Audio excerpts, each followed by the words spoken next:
All right, all right. Welcome to Game Changers. My name is Sergio Tejeda. We're on live here from Miami, Florida. Game Changers Live, where we interview and speak with some of the greatest minds in the world, some of the most accomplished people who have been real game changers in their industry. We hear it here every week live on Tuesdays. And we have a really special guest on today, and he's actually down here in Miami. It would be great to have him here in the studio, but because of COVID, we want to make sure that that we're careful. So it's guest today is Peter Taunton, and he's the founder and chairman of the board at Lift Brands, and he is a pioneer in the fitness industry. So in 2003, he had a vision for a company named Snap Fitness, and which was to create an affordable 24/7 kind of results-driven gym, differentiated from the impersonal kind of big box experiences. And today there's over 2,500 locations of Snap Fitness in 26 countries, which is insane, right? And so amazing accomplishment. But he didn't stop there, right? You think that he'd be retired right now and just chilling, doing nothing. But in recent years, he's acquired and founded several other brands to really round out that whole consumer fitness experience, including 9 Round, Pharrell's, Yoga Fit, Steel Fitness, and Fitness on Demand. So together with Snap Fitness brand, they have over 6,000 locations across the entire world, making them one of the largest wellness franchise organizations out there, serving 165 million workouts and counting. And so Peter is very enthusiastic, and one of his main teachings is that success is 10% what happens to you and 90% about how you react to it, which is very true. I mean, especially today. And then finally, Peter's accomplishments have been well recognized by the business community in general at large. In 2010, he was named the Ernst & Young Entrepreneur of the Year, and his companies are regularly featured on, Entrepreneur 500, Inc. 5000, and more. And that one word that comes down to, to describing Peter is really passion. He has it, he teaches it, and the results speak for themselves. So welcome, Peter. Thanks for being on, buddy. Wow, Sergio, thanks for that warm introduction. I appreciate it. How are you? You got it. How's it going over there? Good? It's going great. You know what? I just settled back into Miami. I spent the last 3 months at my lake home in Minnesota. So I am day 2 into the next 9 months here in Miami. And I'm loving it. It's kind of windy though, right? Yeah. So that's fantastic, man. You spend a lot of your time out there, at least in the summer times. Then you call Miami home. So yes. It's good to have you here. So, let's get into this. So you've bootstrapped a company that you started off with, one location up to 6,000 locations, which just sounds insane, right? I mean, that's like Subway level, McDonald's level for fitness franchises. Tell me a little bit about how, how did that get started? I had an opportunity. So when I was just a kid, I had an opportunity. I used to play a lot of racquetball. I eventually played professional racquetball for about 12 years, but spending so much time in a club, I was a court rat. So I knew what a good club looked and felt like, especially when I was traveling around the country, playing in all these amazing facilities. The facility that I played at every day, though, was a struggling club. And one day I was having breakfast with the owners, and I said, hey, guys, you're never going to turn this club around with the leadership that you have in there. You need to get different leadership. And I explained a few different things that I would have done differently. Now, at that point, after I finished breakfast, I moved to Orlando, Florida. But as I was walking to my car, I literally said to the guys, hey, look, if you ever want to turn this business around, give me a call. Well, about 1.5 years later, my phone rang. It was those guys. That was my first opportunity. That was my first big break. And I stepped into a club that was losing $200,000 a year. And they said, hey, Peter, here's the deal. We'll pay you $16,000 a year. But if you can turn this thing around, we'll let you buy us out with the profits. Because these owners, they were completely spent. They were over. I mean, they were tired of feeding this thing every year. And so you know what? A lot of people looked at me and said, man, you got to be crazy leaving Orlando to come back to Minnesota and take over a club making $16,000 a year on a business that's losing $200,000. They didn't see the upside. But that's really the lesson. Some people would look at that as, why would you do it? You're out of your mind. And other people look at it and saying, That's my opportunity. That's my chance. And I think when you get that, sometimes when you get that chance, when you get that window, you gotta move towards it. So how old were you when this happened? 22. 22 years old. Yeah, 22. And you were able to spot that opportunity. In other words, you saw the vision of what this could be.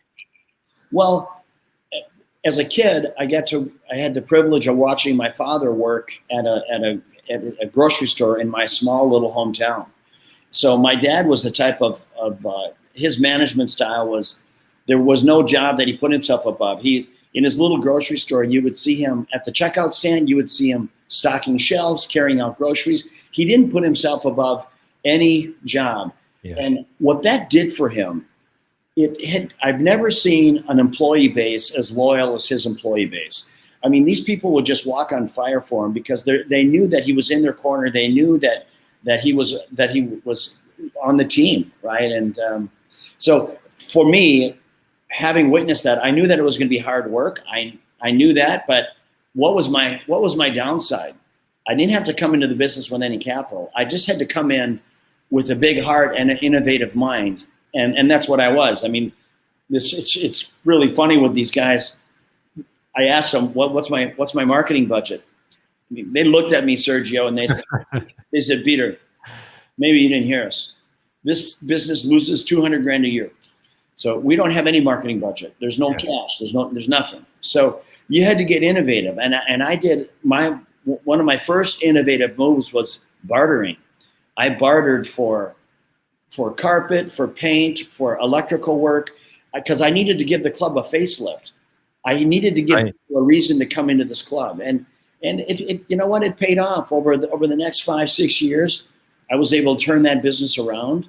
And within 10 years, I owned that facility. And when you start with nothing, you're fearless. And for me, as soon as I got that note paid off, about halfway paid off, I went right back to the bank and I got a loan to open another club. So now I had 2 clubs paying off 1 loan. And I did that 7 times. And I stayed within that position, that job or that opportunity. I stayed there for 20 years, Sergio. 20 years, I did it. And then I sold all those clubs. And I didn't know what I wanted to do, but I knew that I'd been doing that for 20 some odd years. I wanted to try something different. And thank God I fell right back in to the fitness space because that's where I had become an expert. And when I sold my clubs, one of my former employees, who I loved dearly, he had been with me for about 10 years. He didn't like the new dynamic of the leadership within the club after I left, which is not uncommon. Many times when a founder leaves a company, that culture leaves and it feels different. Not that that's wrong. It just feels different. And he just asked if I would consider building him a club. And I didn't want to build one of these big full service clubs. I wanted to, because I just cashed out. I didn't want to throw my money back at more clubs. And so I ended up just kind of thinking about, I remember I said, swimming pools, do I need it or not? Pulled out the swimming pool. I pulled out the racquetball courts. I pulled out the aerobic studio. I pulled out childcare. Before I knew it, this club was, instead of it being 40,000 feet, it was 4. Instead of having 50 employees, it had 2. And what was amazing is the unit level economics worked. Now, I didn't know that was going to be Snap Fitness at the time. I just knew that in the first 90 days, I sold enough memberships to cash flow it for the year. In the first 90 days. I also knew that it cost me literally 1/10 of the price to get a club open. So it was so affordable to get into business, and I didn't know it was going to perform at the level it did. And it wasn't until I built my 3rd club, all 3 of them being in different size markets. It wasn't until I opened that 3rd club that I knew I really had a tiger by the tail. And see, and that's an amazing, and there's a lot of lessons there. As an entrepreneur, when you become an entrepreneur, right, you don't realize, I guess, you hear it from everybody, right? But you don't realize what you don't know until you get into it and you start feeling your way through it and you hit your head and you bump yourself and you try new things and you think you're on the right path. And, it takes a lot of resilience, right? It takes a lot of, guts as well, especially if the money's not coming in, to stick with that vision and say, I'm going to make this work. I know I can make it work. here's the reality. I mean, winning in business, it's a team sport. Make no mistake about it. So you need to have good people around you, especially if you have aspirations to expand. And obviously, there's a lot of sacrifice. There's a lot of road rash and carnage on the way to becoming successful. And I'd say one of the biggest things for any of your aspiring entrepreneurs out there is don't be afraid to fail. Do not have fear of failure. And that's what keeps people out of the game for the most part. I do a lot of consulting today, and it is so hard for people to make that jump. And I ask them, what are you waiting for? It's just that fear of failing. And I tell them, hey, look, is it fear of losing all your money? Let's try to understand what that fear is. Let's try to isolate it. And a lot of it is they think that they have to lose it all. And I tell them, look, you don't have to lose it all. If you don't bet it all, you won't lose it all. Okay? Don't put yourself in a position where you're betting the farm, especially if the farm is your life savings and your family's livelihood. Look, don't do that. But there's other ways that you can get into business that are within your means, and then as that business starts to cash flow, you can double down. It's a hell of a lot easier to double down on a business when you're cash flowing. Right. But when you're starting from zero, those are gut wrenching moments. That's right. Yeah, it's like come to Jesus. Yeah. Right? It's not for everyone. Yeah. It really calls into question your courage. Do you really believe in this? Do you really believe in your idea enough to bet, like you say, not bet the farm, but still you're betting a big portion of, it could be a couple years that you may fall behind, but hey, you gotta start off, right? Yeah. And you know what, Sergio, a lot of people, they leave a job where they're making a decent income because they think they want to be an entrepreneur. And I'm not trying to talk anyone out of being an entrepreneur, but there's many times that I've talked people into saying, look, I would try to grow within your occupation. I was just talking to an anesthesiologist about a month ago. Hated his job, but it affords him an unbelievable lifestyle. And he says he felt like he's hit a ceiling on his revenue generating. But I had to lay it out for him. I said, look, understand, you're probably living in the top, 25%, top 1/4 of a percent of the lifestyle of people in this country. I mean, making the kind of money that you are, just understand where you are today. There's not a lot of room above you. Now let's talk about your real issue, which was you say that you feel like there's no more opportunity. Go back to your bosses and tell them that, look, you're in one hospital. Tell them you'd like to be a regional director or something. Tell them you want to help mentor other anesthesiologists. See if there's some opportunities within there to grow within their organization, being that they own more than one hospital. And that's what he's done. But he's called me back and about 3 weeks later, and he said, hey, look, Peter, best advice you ever gave me, because it wasn't as bad as he thought it was. And leaving that job and then trying to come back into it, it's going to be a different game coming back, especially now with COVID. Can you imagine? I mean, correct. And COVID, I'm calling it like the great equalizer, right? Because a lot of people who have had great careers, right, but just kind of fell into their career and had just been going with the flow and had a good life and so forth, but it gets to a point where it's just not fulfilling. And so now, it is the time where, hey, look, this is going to be like, we're going to look back at this like the internet, right? It was a seismic shift in how things were done, how business is carried out. And, if you're about to make that leap, maybe, it's not the right timing for that, but in a way it is, because no one's going to blame you for having started a new company during COVID when there's so much unemployment, so much, disarray. So, why not take that chance and take that leap and go after something that you're actually passionate about? Yeah, it's tough. I think 2020, you're going to see a big asterisk by a lot of corporations. I know my company, even though I'm not the active CEO anymore of my company, but it's a different game. You know what? Our EBITDA is probably cut in half this year, and it vanished, and there's no recouping it, because you can't. For us, we had over 6,000 locations that were closed or licenses that weren't being charged just because of COVID. Now they're all back up, but business is not back to normal for them. It's a different world, and you have to be, you have to have compassion for those business owners that, and try to give them a little breathing room to help them fight their way out of it. Otherwise, the alternative is they can't make it, and they throw you the keys. So you've got to be, try to be accommodating and as compassionate as possible. So have you always been brilliant? Grit, tenacity, resilience, your ability to bounce back from adversity, overcoming obstacles. Is that something that was inherent to you just as a personality trait, or something that you picked up over time with the business? Having seen my father, I knew what hard work looked like. My dad put me to work when I was 8 years old. So I knew what an honest day's work looked like. I also knew how to lead people and make them follow you because they wanted to. So that sense of loyalty, and you can't build beyond that. The other part of it is, when I was starting, there was no plan B. So was I tenacious, and did I have grit? Absolutely, because I had no place to turn. I mean, I was not some little trust fund baby.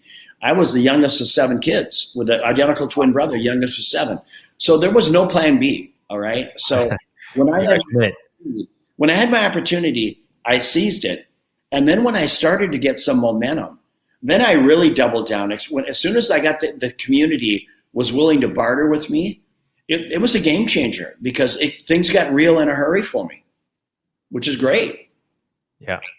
One of the biggest ways of overcoming fear, like you said, that fear of losing or losing out, or losing money and so forth, is just taking action, right? Because a lot of times we tend to just block ourselves, and we're waiting for all the lights to turn green before we start taking that first step. But one of the biggest ways to overcome it is just taking action, right? You got to move. You got to move, right? Yeah, it's amazing how some people just get stuck. They get stuck in their work, and they get stuck in life. And I just tell them, hey, look, we break it down. Really, we try to break their life down as easy as possible. Make it least complicated as possible. And then from there, come up with a plan on how do we press forward? How do we change what we're doing? Because it goes so far beyond changing your job. I mean, sometimes you just got to reset yourself. And how do you want to roll? How do you want to show up every day? And because there's a lot of people, they're tired of who they become. That's right. So I tell them, look, if you don't like who you are, then you got to change. Let's identify what you don't like. Just make a conscious effort not to do that anymore. And I don't care if you got to put Post-it notes on your refrigerator and little reminder. I don't care what you got to do to not be that person, but you can change your life as a husband, as a father, as a friend. You can change your life, but it's going to require action, and it's going to require an actual thought process. You got to own it, right? And a lot of people, they don't get that. It doesn't just magically happen. You got to get up and be really intentional about what it is you want to change. I spoke to Tom Ziegler, so Zig Ziglar's son, yeah. The famous sales guy, right? And we were talking, and he was telling me about a time that he was speaking at a conference, and he's in Australia, and a guy from the audience asked him, "Hey, what's the quickest path to success?" And he says, "Replace bad habits with good habits." And it's very simple, right? What are the things that you do every day? And habits are made with little changes repeated daily, right? If we try to bite off too much, it's just not going to work. Make small steps every day to start moving you towards a new habit that serves you well. What are the things that you do that serve you well every day, that keep you going and keep you out of the hole? For sure. I think, and it's balance. It's balance in your life, and believe it or not. And I didn't have a lot of balance in my life early on because I worked my ass off, right? Because I was so driven and motivated. But today it's balance. So I start my day out. I eat really well, okay? Because especially as we age, that all becomes less forgiving. I try to get my workout in. I try to do it in the morning because the longer I procrastinate on it, the least chance there is of me actually getting to it. That's right. Because things get in the way. I start my day with a to-do list, and whatever I don't get done today, it gets carried forward till tomorrow. If I see 2 or 3 things that keep getting pushed and pushed and pushed, then I take a serious look at it and say, is this really something that I need to worry about? Because I'm the kind of guy that I love knocking things off of my to-do list, right? I have a to-do list today and I've got 4 or 5 things left to do. So, and then I try to do my work-related things. So whether it's doing podcasts or following up on calls, I'm doing some stuff with Forbes right now. And so I always try to work a little bit. I try to work on the spiritual side of me and then the personal side of me as well. How big of a role does gratitude does that play in your life, in your daily life? You do that? Yeah, of course. Got to reflect on that every day, or multiple times a day. I'm a spiritual guy. I'm a Christian, and I do. I mean, how does a guy? I mean, for me, honestly, Sergio, I started in a 2-room schoolhouse. Okay, 2-room schoolhouse with my twin brother and my next oldest brother in the same classroom, and across the hall was my other brother and 3 sisters. Okay, 2-room schoolhouse. That's where I started. I mean, how does a guy go from that to right now we're having a conversation in my penthouse here in Miami. I left a $10 million lake house in Minnesota, jets, yachts, Ferraris, Aston Martins. How does that happen? So if you can't wake up, Sergio, with unbelievable gratitude, and I'm at a place now, I mean, honestly, about 4 or 5 years ago when I stepped down, I stepped down as a CEO about 1.5 years ago, but I really started to reflect on who I was. I had pulled, damn near 100 million out of my company, and I didn't like who I was, to be honest with you. I just said, man, how much is enough for you? How much, shit are you going to buy? How much?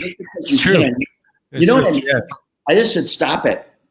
You need to stop it right now and start focusing on what does your legacy look like? How do you want to show up? How are you going to change the lives of people? How are you going to help those aspiring entrepreneurs find their way, help them chart a course to eliminate the road rash and some of the potholes that are so easily stepped into when you're trying to go it alone. So I've got a lot of life experiences over my last 30 years in business.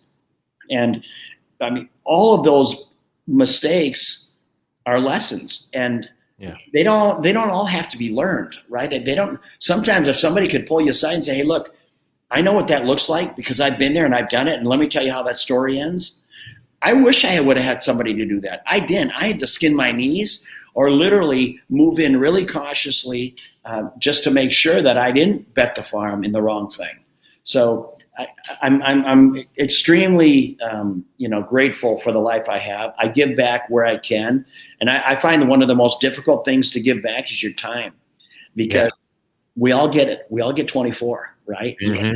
You can't buy more, you don't get less. So it's how do you use them wisely? So that's just kind of how I roll, and I'm still looking for other opportunities because that's what lights my fire. But what I really enjoy doing is the consulting and mentoring. That's my sweet spot. Love it. That's right. Yeah, because I think that's where you get all your fulfillment from, right? The real value. Because like you said, you have all this money, you buy all the toys, the house, the cars, everything else, but you still felt like there was something missing, right? Like it's not, you can buy as many material things as you want, but the fulfillment comes from, like you said, like your legacy, how many people, you've impacted that's where the real value, right, starts to reside. And just showing up in a better way, being a good guy. And, that's for me, being a good father, a good friend, a good former boss, a good mentor, a good consultant, good Christian. So that's what I look for. You talk about the blind spots, the missing spots. Now here I am. When they say money can't buy happiness, there's some truth in it. So I'm a single guy, so I'm still looking for the person who I can share my life with. I was married for a long time, but been divorced now for about 5 years. So I'm waiting for that chapter. I'm looking, and I'm cautiously looking, as you can imagine. The dating is it's a different world. It's tricky. It's tricky. Yeah, exactly. Peter, man, congratulations on all your success, on all the great points that you shared with us here today. I really appreciate that. and wish you all the best in going forward and impacting lives, continuing to do those great things, and we're gonna see you around, man. So thanks for being on with us here. Yeah, no, it's my pleasure. Happy to come back anytime. And you're in Miami as well, right? That's right. That's right. So we're gonna have to go get a little cafecito. Yeah, let's get a drink for sure. They don't have them in Minnesota, right? No, we don't. All right, fantastic. And so all you on there, you can catch this one on gamechangerslive.co, also on the Game Changers YouTube channel. You can subscribe there to check out this one and other ones. Thanks a lot, Peter. Talk to you soon, my brother. Enjoyed it. Take care.